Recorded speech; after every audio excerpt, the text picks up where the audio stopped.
Hello engineers, இன்றைக்கி நம்ம dictionary பற்றி மேலும் சில விஷயங்களை தெரிஞ்சுக்க போகிறோம். டிக்ஷனரி அப்படிங்கிறது பைத்தானில் ஒரு டேட்டா டைப். டேட்டா டைப் அப்படிங்கிற ஒரு வீடியோவில் நம்ம இந்த டிக்ஷனரி பற்றி பார்த்துருப்போம். அதில் இந்த லெஃப்ட் சைடு இருக்கிறது கீ, அதாவது ஒரு சாதாரணமாக நம்ம ஒரு டிக்ஷனரி எடுத்துக்கிட்டோம்னா அதில் ஒரு வேர்டு வந்து லெஃப்ட் சைடில் இருக்கும், அதுக்கான மீனிங் வந்து ரைட் சைடில் கொடுத்துருப்பாங்க. ஸோ இதுதான் வந்து கீ வேல்யூ பேர்னு சொல்லி பைத்தானில் டிக்ஷனரியில் அழைக்கப்படுது. இதுலேயும் பார்த்தீங்கன்னா லெஃப்ட் சைடில் இருக்கிற இந்த செரீன் அப்படிங்கிறது ஒரு கீ. ஸோ அதுக்கான வேல்யூஸ் வந்துட்டு ரைட் சைடில் கொடுத்துருக்காங்க. ஸோ இந்த இடத்துல பார்த்தீங்கன்னா செரீன் அப்படிங்கிற அந்த வேர்டுக்கான மீனிங்கை வந்து ரைட் சைடில் வேல்யூஸாக கொடுத்துருக்காங்க. இதே மாதிரி டிக்ஷனரியை பொறுத்த வரைக்கும் கீ அப்படிங்கிறது லெஃப்ட் சைடில் இருக்கும், வேல்யூஸ்ங்கிறது ரைட் சைடில் இருக்கும். ஸோ இதெல்லாம் வந்து நம்ம டேட்டா டைப்ஸ் அப்படிங்கிற அந்த வீடியோவில் பார்த்தோம். பட் அதில் சில விஷயங்களை பற்றி நம்ம பார்க்கல. அதாவது டிக்ஷனரியோட ஆப்ரேஷன்ஸ் பற்றி நம்ம பார்க்கல. ஸோ அதை தான் நம்ம இன்றைக்கி பார்க்க போகிறோம். அதுக்கு முன்னாடி டிக்ஷனரியை எப்படி பைத்தான் டிக்ஷனரியாக மாற்றுறது அப்படிங்கிறத பார்ப்போம். இங்கே பார்த்தீங்கன்னா அலுமினியம் அப்படிங்கிறது ஒரு மெட்டலு. ஸோ அந்த மெட்டலோட டென்சிட்டியை வந்து வேல்யூவாக கொடுத்துருக்காங்க. அதேமாதிரி காப்பர் அப்படிங்கிறது ஒரு மெட்டலு. ஸோ இது வந்து கீயாக இருக்குது. ஸோ அதோட வேல்யூவாக டென்சிட்டி இருக்குது. ஸோ அதேமாதிரி அயன் அதோட வேல்யூ. ஸோ இது மாதிரி கீ வேல்யூ பேர்ஸை வந்துட்டு நம்ம டிக்ஷனரி கொண்டு போகிறதுக்கு பைத்தானில் வந்து கர்லி பிரேசஸை யூஸ் பண்ணி இந்த மாதிரி கீஸை வந்து மென்ஷன் பண்ணி செமிகோலனுக்கு அந்த பக்கம் வேல்யூஸை கொடுப்போம். அதுக்கப்புறம் ஒரு கீ வேல்யூ பேருக்கும் இன்னொன்று கீ வேல்யூ பேருக்கும் செப்பரேட் பண்ணுறதுக்காக நம்ம கமாஸை யூஸ் பண்ணுவோம். ஸோ இந்த மாதிரி நம்ம எத்தனை கீ வேல்யூ பேர்ஸ் வேணாலும் இந்த டிக்ஷனரியில் கொடுத்துக்கிட்டே போகலாம். இப்போ பார்த்திங்கன்னா அலுமினியமில் ஆரம்பித்து டின் வரைக்கும் நம்ம இதில் கொடுத்துருக்கோம். ஸோ இதே மாதிரி நம்ம வந்துட்டு மேலும் சில கீ வேல்யூ பேர்ஸை கொடுத்துக்கிட்டே போகலாம். இல்லை நீங்கள் கவனிக்க வேண்டிய முக்கியமான விஷயம் வந்துட்டு இந்த கீஸ் இருக்குது இல்லையா? ஸோ இந்த கீஸும் இந்த வேல்யூஸையும் நீங்கள் பார்த்தீங்கன்னா கீஸ் வந்துட்டு எப்போவுமே இங்கே ரிப்பீட் ஆகக்கூடாது. அதாவது டிக்ஷனரியை பொறுத்த வரைக்கும் இந்த கீஸ் வந்துட்டு ரிப்பீட் ஆகக்கூடாது. அதுக்கான ரீசன் என்னென்னா, நம்ம போன வீடியோவில் வந்து லிஸ்ட்டை பார்த்துருப்போம். லிஸ்ட்டில் வந்துட்டு வெறும் வேல்யூஸை மட்டும் கமா செப்பரேட்டடாக கொடுத்துட்டே போயிருப்போம். ஸோ அதுக்கு நம்ம ஸ்கொயர் ப்ராக்கெட்டை யூஸ் பண்ணியிருப்போம். அதில் வந்து நம்ம ஒரு வேல்யூவை வந்துட்டு பிரிண்ட் பண்ணுறதுக்கோ இல்லை அந்த வேல்யூவை லிஸ்ட்லேருந்து எடுக்கிறதுக்கு நம்ம வந்துட்டு பொசிஷனை யூஸ் பண்ணி எடுத்துக்கிட்டு இருந்தோம். பட் இந்த இடத்துல வந்துட்டு நம்ம கீஸை யூஸ் பண்ணி தான் வேல்யூஸை எடுக்க போகிறோம். ஸோ அதனால் இந்த இடத்துல கீஸ் வந்துட்டு ரிப்பீட் ஆகக்கூடாது. ஸோ இதெல்லாம் நம்ம போக போக பார்த்துருவோம். ஸோ அதெல்லாம் வந்து ஒரு பெரிய விஷயம் கிடையாது. இப்போ நம்ம வந்து இதை டிக்ஷனரிஸில் இருக்கிற ஆப்ரேஷன்ஸை வந்து விஷுவல் ஸ்டுடியோ கோடில் வந்து ஒன்று ஒன்றா பார்ப்போம். இப்போ நம்ம விஎஸ் கோடுக்குள்ளே இருக்கோம். ஸோ இந்த விஎஸ் கோடுக்குள்ளே நான் ஏற்கனவே வந்துட்டு டிக்ஷனரியை வந்துட்டு ஒரு வேரியபிளுக்கு அசைன் பண்ணி டைப் பண்ணி வச்சுருக்கேன். ஸோ இப்போ வந்து பார்த்தீங்கன்னா இந்த டிக்ஷனரி வந்துட்டு இந்த மெட்டல் டென்சிட்டி அப்படிங்கிற இந்த வேரியபிளுக்கு அசைன் ஆகிருக்கு. ஸோ இதை நீங்கள் தெரிஞ்சுக்கிறதுக்கு இது மேலே கொஞ்சம் கர்சரை வச்சுருந்தீங்கன்னா மேலேயே உங்களுக்கு தெரியும் டிக்ஷனரி அப்படிங்கிறது அசைன் ஆகும். டிக்ஷனரி டேட்டா டைப்பாக இந்த வேரியபிள் இருக்கிறது உங்களுக்கு இங்கேயே தெரியும். சரி, ஓகே. இப்போ நம்ம வந்து அடுத்தது என்ன பண்ண போகிறோம் அப்படின்னு சொல்லி பார்த்தீங்கன்னா, ஒரு சில விஷயத்த உங்களுக்கு எல்லாம் நான் சொல்லணும். அதில் வந்து முக்கியமான ஒரு விஷயம் என்னென்னா, டிக்ஷனரியை பொறுத்த வரைக்கும் கீஸ் வந்துட்டு ரிப்பீட் ஆகாது அப்படிங்கிறது நான் சொல்லிட்டேன். அதாவது இந்த கீஸ் வந்துட்டு ரிப்பீட் ஆகாது. ஓகேங்களா? அதே மாதிரி கீஸ் வந்துட்டு ஒன்று தான் இருக்கணும். கீஸ் வந்துட்டு அதாவது என்ன சொல்ல வரேன்னா, ஒரு கீ தான் இருக்கணும். ஒரு கீ வேல்யூ பேருக்கு ஒரு கீ தான் இருக்கணும். ஆனால் வேல்யூஸ் எவ்வளோ வேணால் இருக்கலாம். ஓகேங்களா? ஒரு கீ இருக்கணும். அதாவது அலுமினியம்ங்கிறது ஒரு கீ. பட் இங்கே வந்து வேல்யூஸ் நம்ம எவ்வளோ வேணால் இருக்கலாம். ஸோ அது எப்படி பார்த்தீங்கன்னா, லிஸ்ட்டாக நீங்கள் எத்தனை வேல்யூஸ் வேணால் கொடுத்துக்கலாம். ஃபார் எக்ஸாம்பிள் 300, அதுக்கப்புறம் கமா போட்டு 500. ஸோ இந்த மாதிரி நீங்கள் கீ ஒன்று தான் இருக்குது. பட் அதோட வேல்யூஸ் பார்த்தீங்கன்னா ஒரு லிஸ்ட்டாக இருக்குது. கரெக்டாக? ஸோ நீங்கள் வந்துட்டு வேல்யூஸ் எத்தனை வேணால் கொடுத்துக்கலாம். பட் கீ வந்து ஒன்றா தான் இருக்கணும். இது ஓகே, சரி. ஸோ இந்த 2 பாயிண்ட்டை நீங்கள் ஞாபகம் வச்சுக்கோங்க. கீஸ் வந்துட்டு நான் ரெப்பிட்டேட்டிவ். அதே மாதிரி வந்து நான் ரெப்பிட்டேட்டிவ் மீன்ஸ் இப்போ இதே வேர்டிங்ஸில் வந்து நீங்கள் இன்னொன்று கீயை கொடுக்க முடியாது. சரிங்களா? அது ஏன் அப்படிங்கிறது இன்னும் கொஞ்சம் நேரத்தில் உங்களுக்கே புரிஞ்சிடும். அதே மாதிரி வேல்யூஸுங்கிறது வந்துட்டு நிறைய இருக்கலாம். ஒரு கீக்கு வந்து எத்தனை வேல்யூஸ் வேணால் அசைன் பண்ணிக்கலாம். ஆனால் கீ ஒன்று தான் இருக்கணும். ஓகேங்களா? அதே மாதிரி கீ வேல்யூ பேர்ஸ் எத்தனை வேணால் இருக்கலாம். Key value pair, key value இல்லை கீ வேல்யூஸ் பேர் அப்படிங்கிறது எத்தனை வேணால் இருக்கலாம். சரி, ஓகே.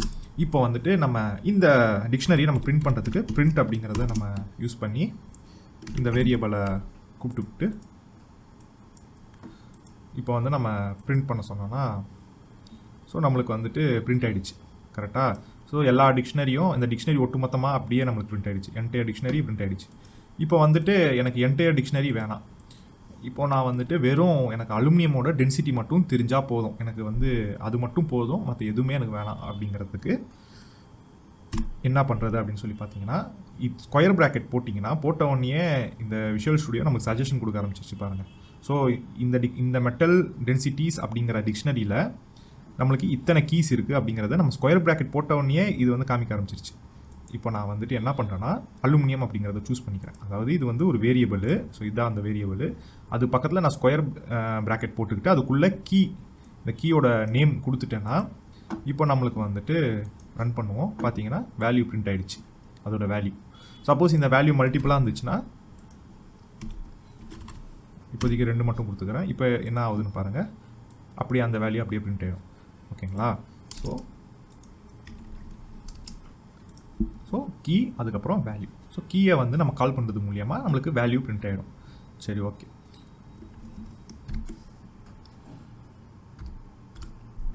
சரி, ஓகே. இப்போ வந்துட்டு நம்ம கீயை யூஸ் பண்ணி வேல்யூஸ் எப்படி எடுக்கிறது அப்படிங்கிறது பார்த்தாச்சு. இன்னும் நம்ம வந்து அலுமினியமை தவிர்த்து இப்போ காப்பர் அதுக்கும் நம்ம டெஸ்ட் பண்ணி பார்த்துருவோம். ஸோ காப்பரோட இது வந்துட்டு 8969. ஸோ அது பிரிண்ட் ஆகிடுச்சு. ஸோ இங்கே வந்து பார்த்தீங்கன்னா நம்ம வேரியபிள் கொடுக்கணும். அப்புறம் ஸ்கொயர் ப்ராக்கெட்குள்ளே இந்த கீயை வந்து நம்ம மென்ஷன் பண்ணோன்னா அதோட வேல்யூஸ் வந்துட்டு நம்மளுக்கு பிரிண்ட் ஆகிடும். ஸோ இது பிரிண்ட்டுக்கு. இதே வந்து இதை வந்துட்டு நம்ம வேறு ஏதாவது வேரியபிளுக்கு அசைன் பண்ணணும்னா கூட பண்ணிக்கலாம்.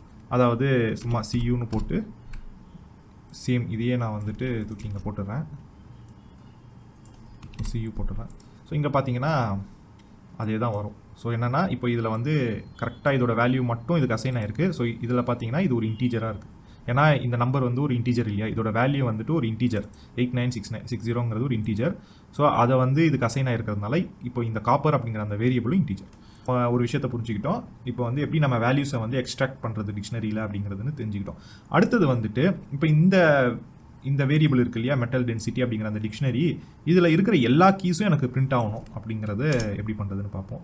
இப்போ வந்து நான் டாட் போட்டு கீஸ்னு சொல்லி போட்டுறேன்.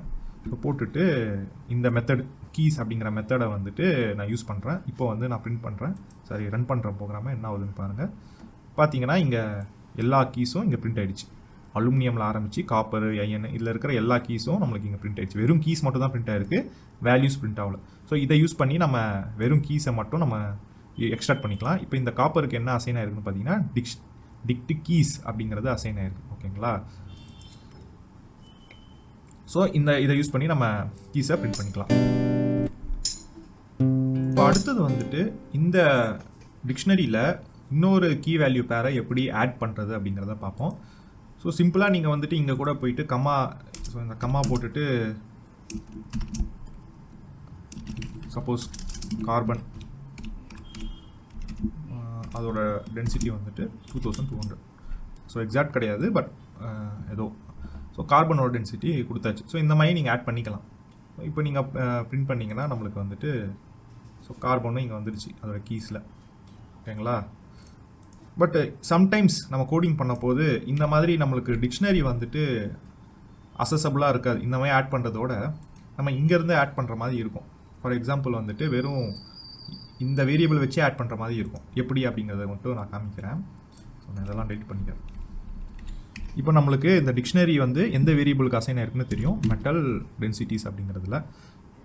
இப்போது இதில் பார்த்தீங்கன்னா கார்பனுங்கிறது இல்லை. கரெக்டாக டின் வரைக்கும் தான் இருக்குது, கார்பனுங்கிறது இல்லை. இப்போ நான் அதை ஆட் பண்ணணும்.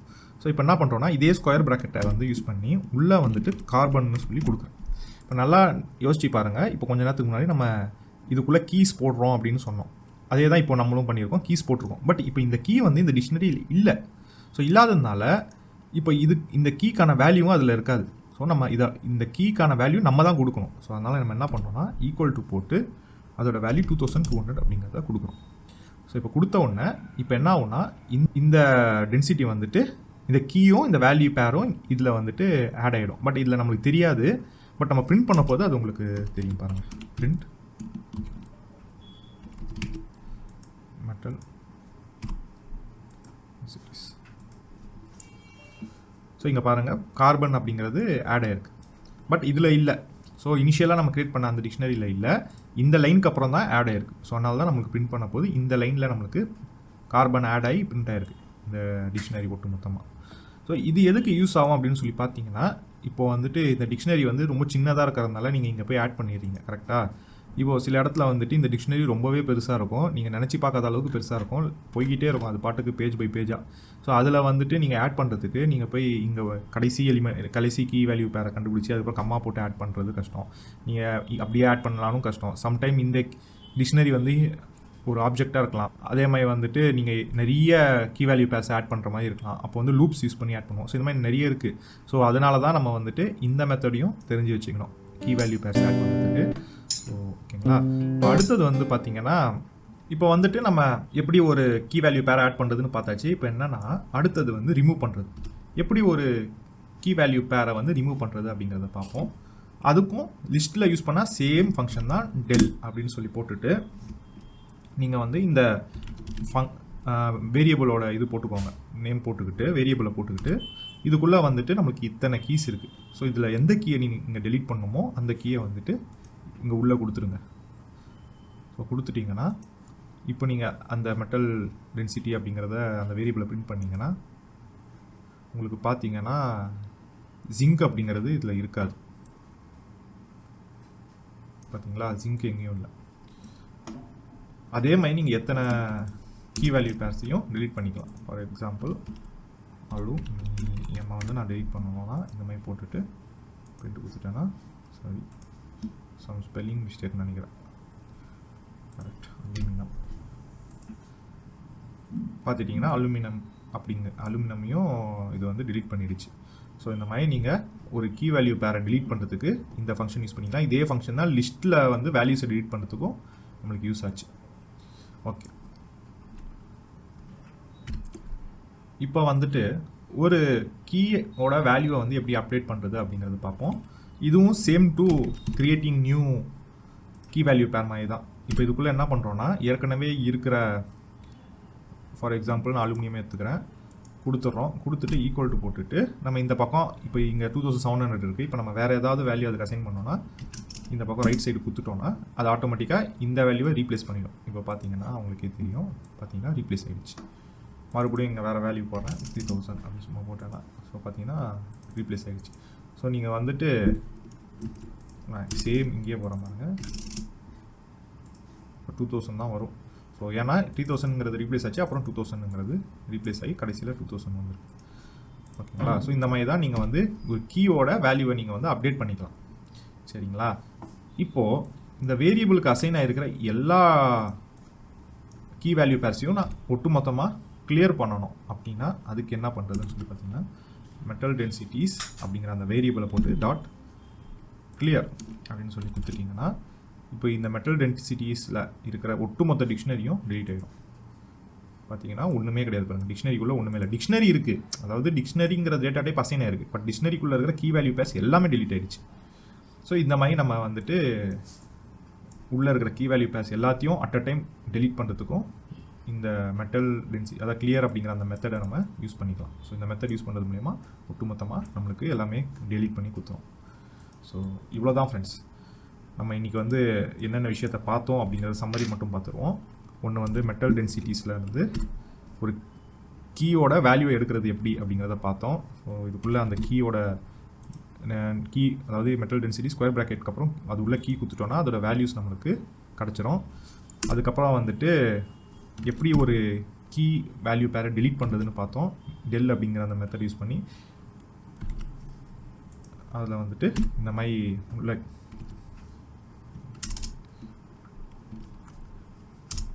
ஸோ இந்த கீ கொடுத்துட்டோன்னா டெலீட் ஆகும். சப்போஸ் இந்த கீ வந்துட்டு அதாவது கீ மீன்ஸ் என்ன, நான் என்ன சொல்ல வரேன், இந்த அலுமினியம் இதெல்லாம் தான் நான் அதுவே போட்டுறேன், உங்களுக்கு எது கன்ஃபியூஷன் இதுதான் நான் சொல்ல வரேன்.